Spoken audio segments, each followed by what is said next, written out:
시간에는 사도행전 강의 104번째 시간입니다. 사명자와 독사. 참 짧고 굵습니다. 어제는 사명자와 광풍 했는데 오늘은 사명자와 독사라는 제목으로 함께 말씀의 은혜를 나누기로 합니다. 여러분, 설교 제목을 정할 때도 우연히 그렇게 정할 수도 있죠. 저는 깜짝 놀래요. 제가 어제 말씀을 전하면서 사명자와 광풍, 근데 그렇게 설교 제목을 짧게 한 게 없어요. 항상 어떤 문장으로 하지 또 단어로 말하지는 않아요. 단어 두 개를 과라고 연결했잖아요. 그래서 내가 생각할 때도 참 희한한 설교 제목을 정했구나. 근데 어젯밤에 또 설교 제목을 정하면서 사명자와 독사 이렇게 또 설교 제목을 정했잖아요. 그 참 여러분, 놀라운 사실은요, 제 간증인데요, 하나님이 깨닫게 해주셔요. 왜 그랬는지를 아침에 일어나면 알아요. 어젯밤에 내가 정한 거거든요. 내가 정한 거예요. 얼마나 설교 제목을 많이, 멜리데 섬에서의 구출 그러지 않겠어요? 네. 멜리데 섬에서의 복음 전파, 그렇게 할 수도 있잖아요. 네. 구조된 바울의 역사, 얼마든지 할 수 있어요. 여러 가지 제목을 할 수 있는데 좌우지간 그렇게 설교를 정했어요. 근데 밤새도록 이 영이 잠을 안 자요. 영은 다 일하고 있는 거예요. 다 성령께서 깨우쳐 주시는 거죠. 그냥 아침에 이제 깨우침을 받았는데요. 이 독사라고 하는 거하고 광풍이라고 하는 거하고 사명자하고 무슨 관련이 있느냐? 엄청 관련이 있는 거예요. 나중에 제가 이 뱀들과 독사에 관하여 어떤 한 편의 설교를 하게 될 텐데 어마어마한 설교를 하게 될 거예요. 그때는. 근데 지금은 약간의 앞에 들어가는 전조 단계의 설교다 생각하시면 되겠습니다. 사도행전에서 무슨 영적 세계를 이렇게 많이 얘기하느냐? 영적 세계를 알아야 되는 거죠. 우리가 그냥 보이는 현상만 가겠습니까? 자, 광풍이라는 것은 바울을 죽이려 했던 세력이었죠. 그렇죠. 배를 파선해서 배를 난파를 시켜서 바울을 죽이려고. 결국에 하나님께서 관심을 갖는 것은요, 사람 죽는데 그 사람이 어떤 사람이냐가 관심이 많은 거예요. 내가 붙잡았을 사람이 위험에 처해 있느냐, 내가 붙잡지 않는 사람이 위험에 처해 있느냐는 상당한 많은 차이가 있는 거예요. 하나님 나라의 관점에서 그러는 거예요. 이 광풍이라는 것은 자연 세력으로서 바울을 해치려 하는 해로운 존재, 그것을 지칭한다고 한다면 안으로 들어가 봤더니 제가 어제 뭐라고 했냐면은 이건 영적 싸움이었다. 하나님께서 바울과 그 다음에 누가나 그 다음에 아리스다고와 같은 그 복음 전파를 위해서 가고 있는 사람들을 돕도록 하나님 보낸 천사들이 있는데 최소한 바울에게는 3만 5천 명 이상의 돕는 천사가 있을 거다. 계급으로 보니까. 그런 얘기를 제가 말씀드렸어요. 어느 누구도 그런 얘기를 안 하겠지만 실제를 제가 말씀을 드리는 거예요. 양안을 열어서 보면 실제가 보이니까. 그래서 그런 얘기하면서 광풍이라는데 그럼 광풍이 그냥 자연 바람이냐? 그거 아니에요. 귀신들이 바람을 풍랑을 일으켜서 예수님께서 배를 타고 있었을 때 주무실 경우가 있었거든요. 고물 배 뒤편에서 주무시고 있을 때 풍랑이 일어나서 배를 이렇게 뒤집게 하려는 그런 세력이 있었을 때 주님은 바람과 파도를 잔잔케 하셨는데 그냥 자연일 수도 있어요. 그러나 영적인 세계를 눈을 열어보게 되면 그 바람을 일으키고 있는 존재가 있었죠. 바람을 일으키고 있는. 그러니까 모든 것은 세상에 유행을 우리는 바람이라고 하잖아요. 춤바람 났다, 무슨 바람 났다는 게 다 이게 악한 영들이 역사하고 있는 거예요. 그러니까 이 광풍이라는 거, 이것은 하나님의 복음 전파를 방해하는 악한 영들의 역사의 일부분을 가리키는 것인데 겉으로 볼 때는 바람이고 풍랑이고 광풍이고 유라굴로고 이렇게 되는 거죠. 그러나 영적인 세계를 눈을 열어보게 되면 악한 사탄의 방해죠, 결국에. 그럼 독사는 뭐냐? 오늘 멜리데 섬에 이제 어떻게 해가지고 난파됐잖아요. 마지막 그냥 왔는데 뒤에는 난파가 돼가지고 좌우지간 먼저 물 속에 뛰어들어서 헤엄쳐가고 가판 잡고 나무 잡고 해가지고 276명이 다 살아서 도착을 했는데 28장 1절이 그렇게 제가 독사라는 제목을 정할 수밖에 없었던 이유가 28장 1절이에요. 자, 28장 1절 읽어봅시다. 시작. 우리가 구조된 후에 안즉 그 섬은 멜리데라 하더라.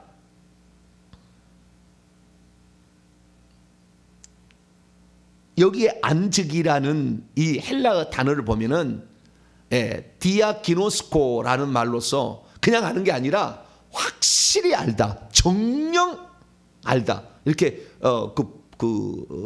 강조, 부사가 강조되는 부사와 동사가 되는 그러한 디아라는 그 접두어가 붙어 있는 동사예요. 그런데 이 안즉이라는 것은 그냥 안즉이 아니라 확실히 깨달아서 아는 거예요. 그러면 그 섬이 멜리데라는 섬이라는 것이 그냥 멜리데였는데 뭘 확실히 깨달을 필요, 아니 섬 이름을 뭘 확실히 깨달을 필요가 뭐가 있겠어요? 멜리데였다. 그러냐? 시칠리아 섬이었다. 그러냐? 그레데 섬이었다. 그러냐? 그렇게 끝나는 것이지 뭘 확실히 뭘 알고 말고가 있어요. 그런데 이 지금 우리가 누가가 이걸 잘 아는 거잖아요. 우리는 누가가 쓰고 있잖아요. 누가하고 바울하고 아리스다고하고 또 몇 명이 더 있을지 몰라요. 근데 이름이 밝혀진 사람은 세 사람이니까 우선 세 사람인데, 우리가 구조된 후에 우리가 확실히 알았다. 그 섬은 멜리데라고 불린다. 이렇게 말하고 있거든요. 그럼 멜리데라는 섬이 대체 어떤 섬이냐라는 거죠. 멜리데라는 섬 제가 이렇게 잠깐 지도를 봅니다만은 이 지중해 연안에 큰 섬이 세 가지가 있는데 맨 오른쪽이 구브로, 가운데는 그레데, 왼쪽에는 무슨 큰 섬 하나 있어요. 근데 그 밑에 수라구사라는 그 밑에 보면은 멜리데라는 작은 섬 여기 있죠. 여기 보이죠. 여기가 멜리데라는 그런 섬입니다. 가운데 여기가 그레데고 오른쪽에 구브로고요. 그래서 이거 상당히 중요한 섬들인데요. 여기에 멜리데라 아주 작은 섬이 있어요. 그렇게 크지 않아요. 가로가 36km, 뭐 얼마 되지는 않습니다. 그런데 이 섬은요 두 개로 돼 있어요. 두 개로 이렇게 약간 큰 놈하고 가운데 작은 거 하나 있고 그다음에 또 하나 작은 거 있죠. 근데 이 멜리데 섬인데 어디에 도착했냐면 여기에 도착했어요. 여기 있죠. 모래톱 있고 이렇게 있는 발레타라고 하는 이쪽에 도착한 거예요. 멜리데 섬에 도착을 했는데 이 멜리데 섬에는 지금 뭐가 있느냐? 지금 바울의 성당이 있어요. 바울이 그 멜리데 섬에 와서 그 멜리데 섬이 일종의 기독교 섬이 됐어요. 그래서 여기는 다 예수 믿어요. 멜리데 섬이 바울이 가가지고 결국에 기독교화 된 거예요. 어마어마한 이 성당을 지어놨는데요. 안에 내보면 의리의리합니다. 천장이 보고. 멜리데 섬 한번 성지순례 한번 갈까요? 응? 근데 어마어마해요. 근데 이 멜리데에 이렇게 갔는데 이 도착이 확실히 안 돼. 멜리데라는 말이 결국에 뭘 말하냐면요, 영적인 의미가 있었던 거예요. 멜리데라는 말이 피난처란 뜻입니다. 뭐라고요? 피난처. 가나안 옵니다. 피난처. 확실히 알았다. 이게 뭡니까? 우리의 피난처였구나. 우리는 어떻게 해서 그냥 간신히 어떻게 돌아와서 그냥 14일을 그냥 막 유라굴로 때문에 방황을 하다가 도착해 봤는데 피난처의 안으로 왔다 이거예요. 그러니까 단지 광풍이 우리 세상 사람은 그냥 폭풍이죠. 폭풍이지만 영적 세계로 보면 그것이 악한 영이었듯이 멜리데가 그냥 섬이었죠. 그 이탈리아 반도 밑에 쪽에 위치한 섬이야. 그냥 섬인데 이 섬의 이름이 보니까 피난처였다 이게요. 하나님 우리를 살리기 위해서 피난처를 여기다 예비해 두었다는 거예요. 그런데 그 다음 사건이 독사가 나오는 거예요. 자, 그래서 독사가 내가 설교 제목에 들어가는 이름으로 정한 것입니다. 자, 2절입니다. 원문을 보면은 내리는 비 때문에 그리고 추위 때문에 날이 가득 찼다는 말이 아니라 날이 추워졌다 이 말을 그렇게 번역을 한 건데 원문에는 그게 아니고요. 내리는 비 때문에 그리고 추위 때문에 원주민들이 우리에게 특별한 동정을 하여 원문은 평범하지 않은 친절을 베풀어서 친절을 제공하여 불을 피워 주어서 우리를 다 영접했다 이렇게 얘기하는 거예요. 그러니까 전부 다 지금 물에 빠졌잖아요. 생쥐잖아요. 물에 빠져서 이렇게 바다를 헤엄쳐 왔기 때문에 추웠을 거 아니에요. 그러니까 덜덜 떨고 있는 그들을 이 원주민들이 참 여기에 동정이라는 말을 헬라 원문을 보면 인류의 사람으로서 그 베푸는 그 친절 그런 뜻이거든요. 그런 마음으로 이들을 이렇게 맞아줬다는 거예요. 그러니까 사람들이 이렇게 276명이 건너오게 될 때 보통 여기가 수많은 사람들이 풍랑을 만나서 죽었을 거 아닙니까? 그래서 당연히 이 섬 사람들은 많이 죽어 나간다는 걸 알고 시체가 둥둥 떠올리는 것을 많이 본 거예요. 그런데 한 사람도 죽지 않냐고 살아왔을 때에 그들은 하나님을 안 믿었어요. 그러나 신이 그들을 살려줬구나 생각을 한 거예요. 그래서 신이 살려준 사람들은 귀한 사람들이다 하고 그들의 친절을 베푼 거죠. 그랬는데 그때 3절입니다. 바울이 마른 나무 한 묶음을 모은 후에 불에 던져 넣으니 뜨거움으로 말미암아 독사 에키드나 독사가 나와 그의 손을 물고 있는지라. 손을 물고 있다는 말은 의역입니다. 이 단어가 한 번 나오는데 손을 감고 있었다라는 것으로 헬라 원문은 뜻으로 나와 있어요. 손을 감고 있었는지, 그러니까 손을 감고 있었는지 손을 감고 있는 게 아니라 달라붙어 있었다는 게 원문에는 달라붙었다는 단어를 쓰고 있는데 물고서 이빨로 달롱달롱 이렇게 달라붙고 있었는지 아니면 손을 감고 있었는지 아니면 물고 손을 감고 있었는지는 확인이 안 되는 본문이에요. 그런데 뒤에 말을 보게 되면 물었을 가능성이 매우 높아요. 그 반응들을 보게 되면. 그래서 물고 있는 것이라고 번역을 한 거예요. 달라붙어 있었다고 돼 있어요. 원문에는 달라붙어 있는지라. 원주민들이 이 짐승이 그의 손에 매달려 있음을 보고, 그 다음에 매달려 있다고 하지 않습니까? 매달려 있음을 보고 서로들을 향하여 말하되 진실로 이 사람은 살인한 자로다. 바다에서는 구조를 받았으나 공의가 그를 살지 못하게 함이로다. 그러니까 이들은 사람들이 시체가 둥둥 떠올리든지 사람이 살아서 오르든지 둘 중에 하나를 보면서 저들이 살아오면 신의 가호를 입었군 그렇게 생각을 했고, 시체가 둥둥 떠오르면 저들은 신이 버렸군 라고 생각을 했다는 거예요. 그런 일이 자주 있으니까 이 섬은. 그렇지 않겠어요? 네. 그렇게 생각을 했는데, 그래서 276명이 한 사람도 죽지 아니하고 다 그 섬에 도착을 하게 되자 신의 가호가 임했군. 그러면 우리가 친절을 베풀어야지 라고 하면서 그들에게 불을 피워서 추위를 옷을 말릴 수 있도록 이렇게 해줬다는 거잖아요. 그렇게 해줬는데 독사가 자우지간 물었을 가능성이 매우 높아요. 물어가지고 독사가 얼마나 세니, 여기 독사 에키드라는 것은 뱀이 있고 독사가 있잖아요. 성경에 보면 예수님이 마태복음 23장에 뱀들아 독사의 자식들아 누가 너희를 명하여 무슨 진노를 피하라 하더냐. 그때 뱀들아 독사의 자식들, 그 뱀하고 독사, 뱀이라는 것은 헬라어로 오피스라는 것이고 독사는 살모사와 같은 것으로 에키드나예요. 이게 뱀과 독사 늘 나오는 거죠. 그래서 마태복음에도 독사의 자식들아 하나님의 진노를 피하라고 오라고 했더냐 하면서 그 세례 요한이 막 야단칠 때도 그 독사 똑같은 말이에요.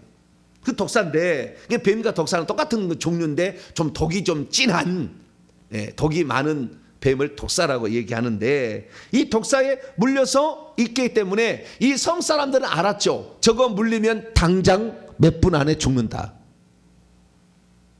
그런데 바울이 그걸 털어버렸는데 죽기를 기다렸어요. 죽기를 기다렸는데 죽지 않아요. 자, 5절 6절 계속 봅시다. 바울이 그 짐승을 불에 떨어버림에 조금도 상함이 없는 자. 여기 원문을 보니까 어떤 것으로도 고난을 겪지 않았다.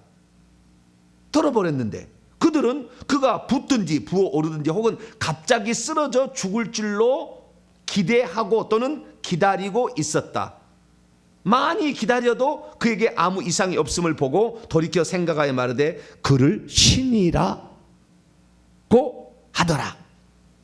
여기 보니까 바울이 틀림없이 죽을 줄 알았어요. 그러니까 비록 바다에서는 살았지만 그가 죄가 많으니까 독사를 시켜서 그를 죽이겠다라고 생각하고 당연히 저는 죄인이다. 저는 죄인이에요. 왜냐하면 바다에서는 살았으나 여기에서는 276명 가운데 한 명 바울이 죽게 생겼잖아요. 독사에 물렸으니까. 그래서 이는 분명히 죄인이고 이는 분명히 살인자도다. 살인자라는 것은 그 죄인으로서 마땅히 죽어야 될 그런 사람이다. 이런 의미예요. 그래서 그렇게 생각하고 있었는데 바울이 안 죽은 거예요. 그러면 왜 바울은 독사에 물렸는데 안 죽었을까요?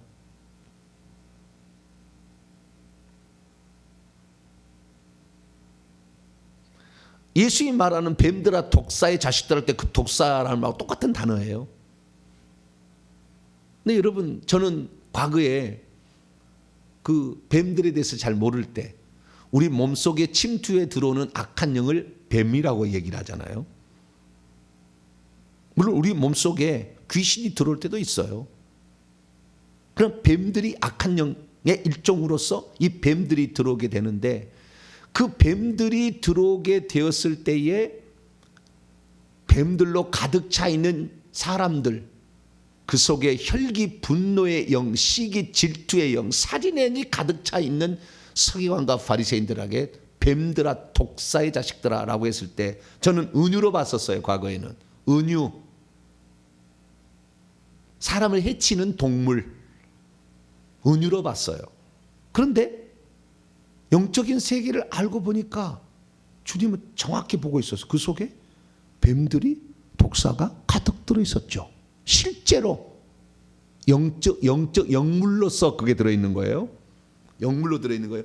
그러니까 지구상에 있는 이런 스네이크 뱀, 이런 서펀트 이런 독사가 아니고 그냥 그 영물의 뱀이 들어있었기 때문에 영물의 실체를 얘기해 준 거 아니에요. 근데 한 번도 뱀들아 독사의 자식들아 이것은 사람을 해치는 존재, 다른 사람도 천국 못 들어가고 자기도 사탄에 속해 있는 존재처럼 생각했었지 실제 사람 속에 뱀들이 들어가 있을 줄을 저는 상상을 못했어요.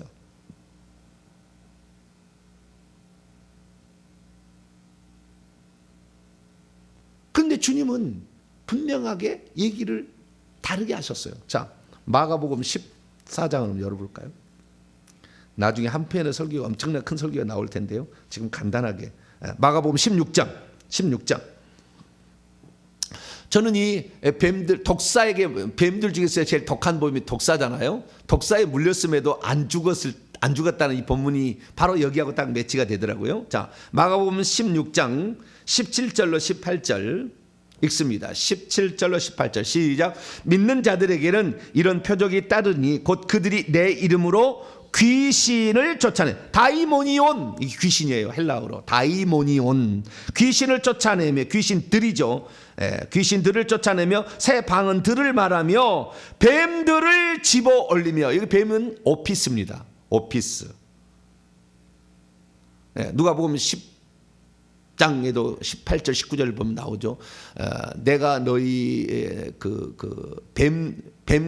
내가 너희에게 뱀과 전갈을 밟으며 원수의 모든 능력을 제어할 권능을 주었으니 결단코 너희를 해칠 자가 없다.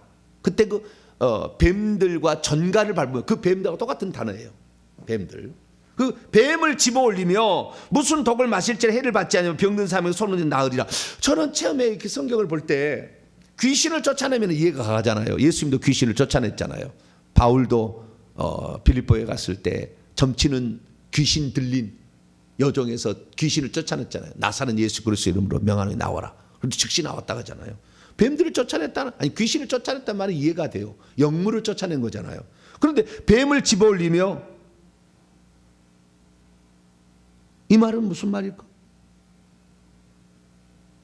뱀을 집어올려. 그러면 땅꾼이 되라는 건가요? 네? 뱀 들어가서 집어올려. 그거 뭐 하려고? 뱀 집어올려서 팔아서 장사하려고? 제자들에게 땅꾼 되라. 그렇게 말했을 리는 없잖아요. 똑같은, 만약에 귀신하고 뱀을 똑같다고 한다면 나눠서 얘기할 리가 없죠. 우리 몸속에 들어있는 악한 영의 존재를, 뱀을 집어서 올린다. 저는 지금 실제로 이 뱀들을 집어올리는 수많은 사람을 알고 있어요. 딱 집어서 손으로 빼버립니다. 뱀들을 실제로.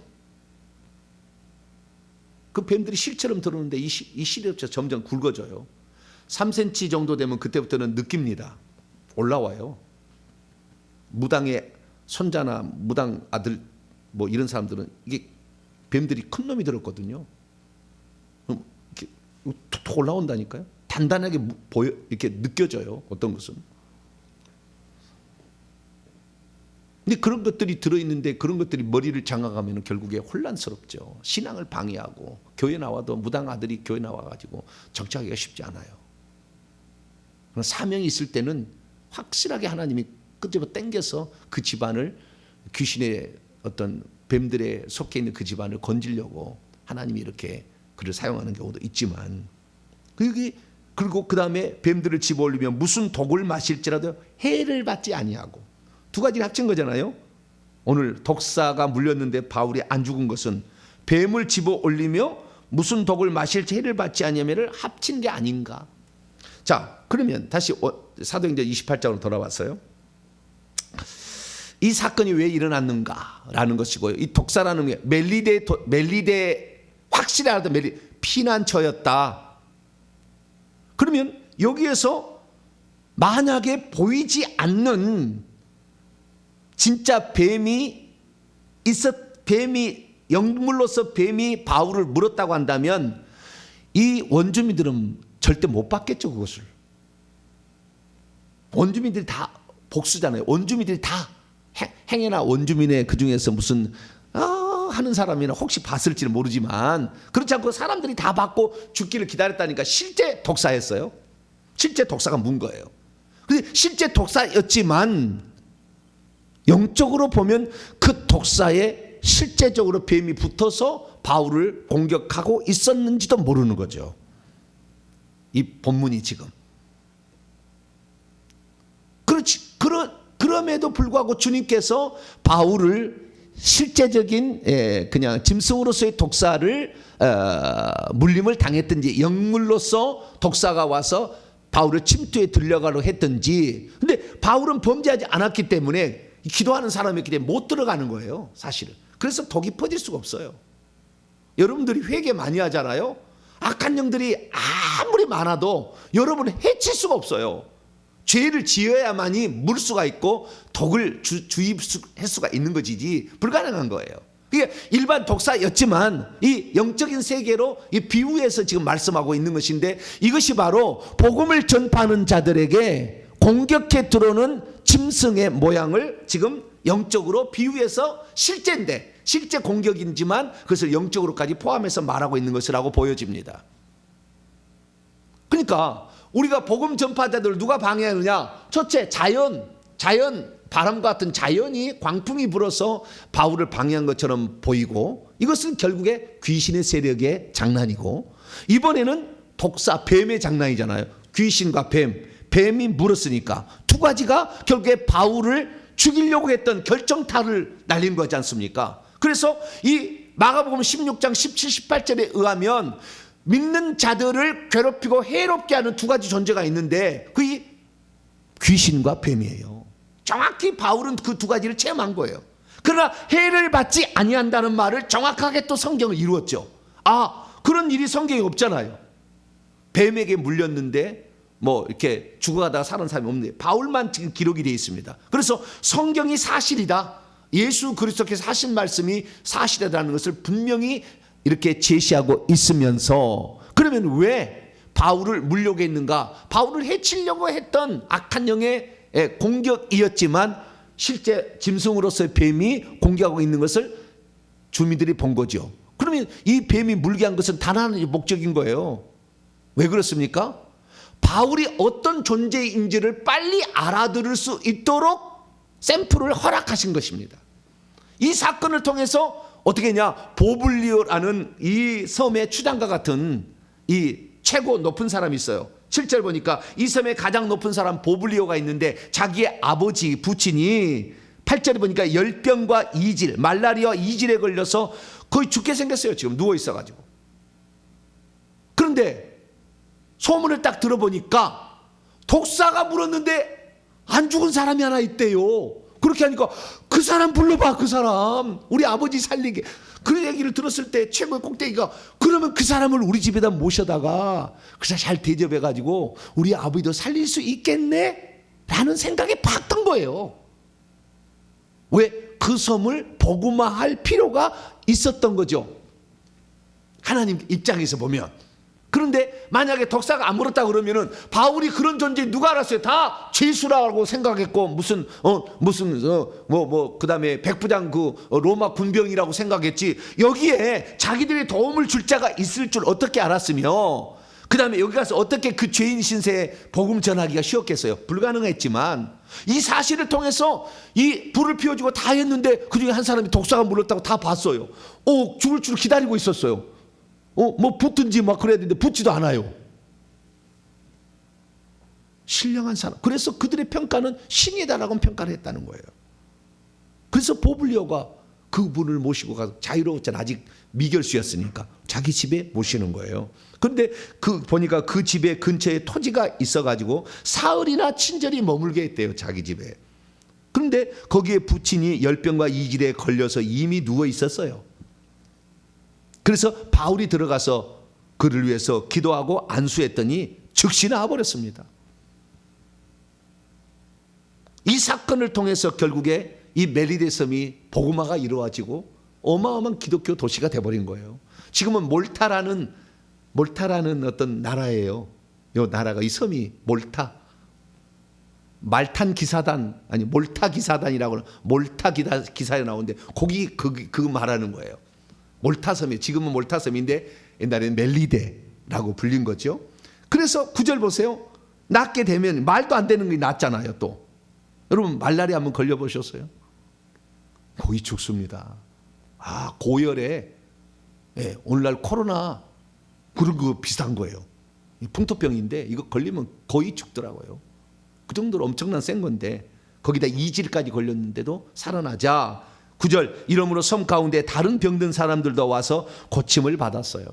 그리고 석 달 있다가 떠나게 되었는데 자기들이 고침 받았으니까 후한 대접을 해서 원문에 보니까 필요한 것들을 다 쓸 것 그들이 필요한 것들을 다 공급해 줘서 바울이 로마에 들어가서 임시로 거주를 하게 돼요. 그때 필요한 것들을 다 장만해서 갈 수가 있었어요. 그러니까 하나님께서는 이 사건을 통해서 독사에 물린 이 사건을 통해서 영적으로는 너희들이 뱀들의 공격을 절대 받지 않는다. 너희들이 회개하고 하나님의 뜻대로 사명을 감당하고 있으면 악한 영들이 너희들을 해치려고 해도 절대 안 된다. 이걸 딱 보여주는 것이고 뿐만 아니라 눈에 보이는 짐승을 보는 사람들에게는 그 사람에게 도움을 청하면 너희들의 어려움이 극복될 수 있다라는 걸 통해 복음 전파가 되어지도록 하는 계기를 만들기 위해서 독사가 물도록 허용을 한 거죠.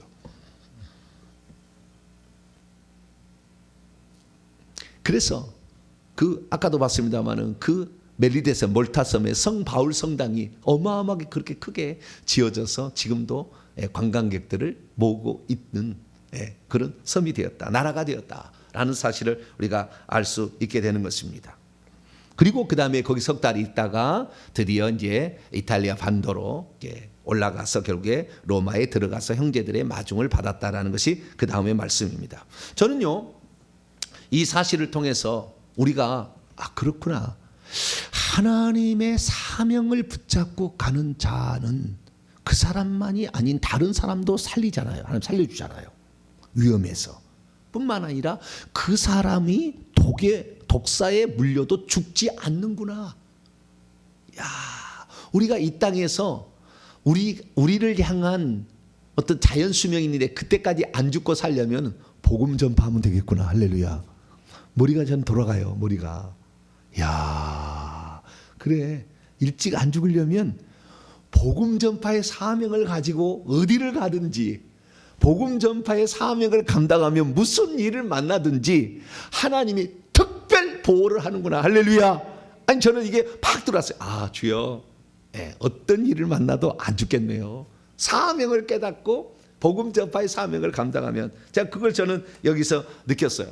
근데 여러분, 모든 평신도가 다 뭐 이렇게 물론 복음 전파할 수 있지만, 그런데 일반적으로 성도는요 어떤 사명이냐면 그 집안을 복음화하라는 사명으로 먼저 예수 믿게 한 거예요. 이게 1차적 사명입니다. 그 하나님의 그 사명을 다 뚫고 들어가 보면은요, 그 집안을 예수 믿게 하라는 사명이에요. 평신도의 1차적 사명입니다. 내 집안, 내 가문을 살려라. 이게 가장 많이 방언 통역으로 나와요.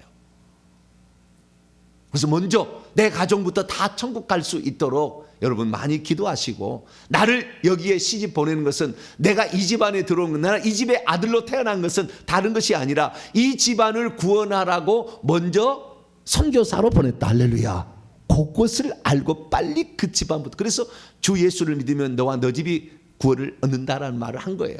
그래서 내 집안부터 먼저 예수 잘 믿게 하고 있으면 어떤 악한 세력도 나를 건들 수 없다.